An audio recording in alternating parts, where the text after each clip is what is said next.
aja ya, 20 ton harus ada. Per bulan gitu ya Pak ya? Yang dibutuhkan oleh konsumen itu pendapatnya dari mana saja tuh? Saya dari Jati Gede, dari Cirata. Kalau dari kolam-kolam gini sebetulnya kurang. Kurang ya? Kurang. Nah mungkin untuk wilayah Tasikmalaya yang paling banyak itu di sebelah mana Pak? Untuk ikan? Tasik mungkin di sini. Ini lumayan banyak termasuk. Ini masih kekurangan nggak Pak ini untuk wah kurang lah. Kurang. Apa selain dari Pangandaran gitu kemana saja Pak? Daerah Jawa, Wangon, Jati Barang, Aji Barang, Banjarnegara.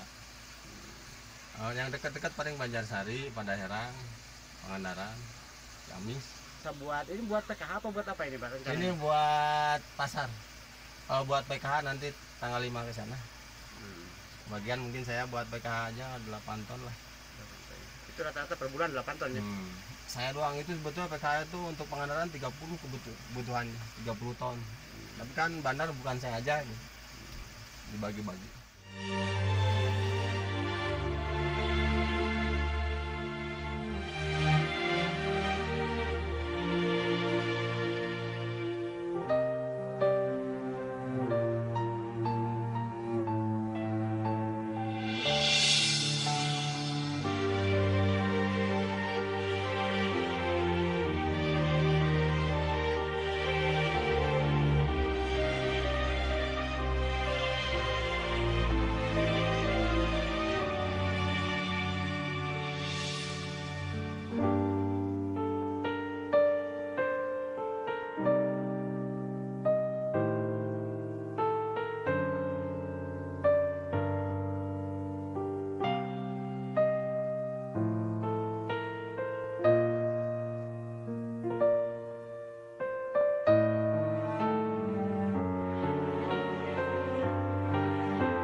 Mungkin ada sedikit gambaran untuk budidaya ikan di Kelurahan Cibunigeli sendiri.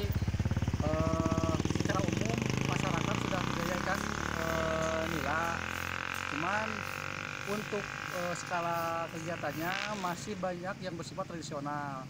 Jadi kalau misalkan kita lihat efektivitas kolam yang ada di Cibunigelis, potensi yang baru dimanfaatkan yang efektif secara intensif itu sekitar 10%. Salah satunya ya di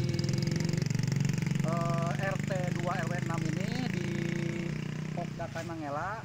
Kebetulan ini salah satunya kolam milik Padaru. Dari luas lahan kolam yang ada sekitar 35 bata atau sekitar 400 meter persegi, ini bisa panen sekitar 2 ton lebih dalam jangka waktu 45 hari lah kurang lebih gitu. Dengan pada tebar kurang lebih sekitaran 1 ton ukuran sangkal. Ya. Nah itu Pak, kalau potensi yang ada di Cibunigelis itu seperti apa? Nah kebetulan untuk di kelompok sendiri di wilayah Cibunigelis, kalau Minapolitan itu kan sebagai intinya di Kelurahan Cibunigelis di dekat kelurahan. Cuman kita ini plasma yang harus memanfaatkan kondisi wilayah Cibunigelis yang ada di sini, yaitu kelompok-kelompok yang ada di sekitaran Minapolitan. Di musim kemarau itu Pak, itu untuk mengantisipasinya gimana tuh Pak? Nah sebetulnya untuk harapan ini kita udah beberapa kali mencoba mengajukan ke pemerintah kota, baik ke bidang perikanan.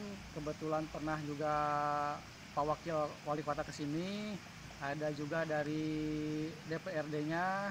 Kita sudah berusaha mengajukan untuk minta kegiatan dalam hal ini sumber air lah, baik sumber air artesis ataupun misalkan sumbernya di pengerukan supaya air yang dari sumbernya lancar ke sini gitu, Pak, terhadap kegiatan budidaya. Rencana kedepannya harapan kita dari dukungan semua stakeholder, baik dari pemerintah kota, bidang perikanan yang dapat menunjang kegiatan budidaya khususnya di Kecamatan Bungursari. Itu udah intensif. Jadi permintaan ini paling kita butuh benih kita selama ini di Kota Tasik, permintaan benih untuk di kolam Padaru sini saja per 2 minggu butuh sekitar 4-5 kintal. Hal ini belum bisa terpenuhi karena banyak kendalanya, permintaannya juga kan tidak termasuk hanya kota Tasik gitu. Jadi harapannya ketersediaan benih lah insya Allah ketersediaan benih untuk kedepannya bisa terpenuhi di wilayah kota Tasikmalaya.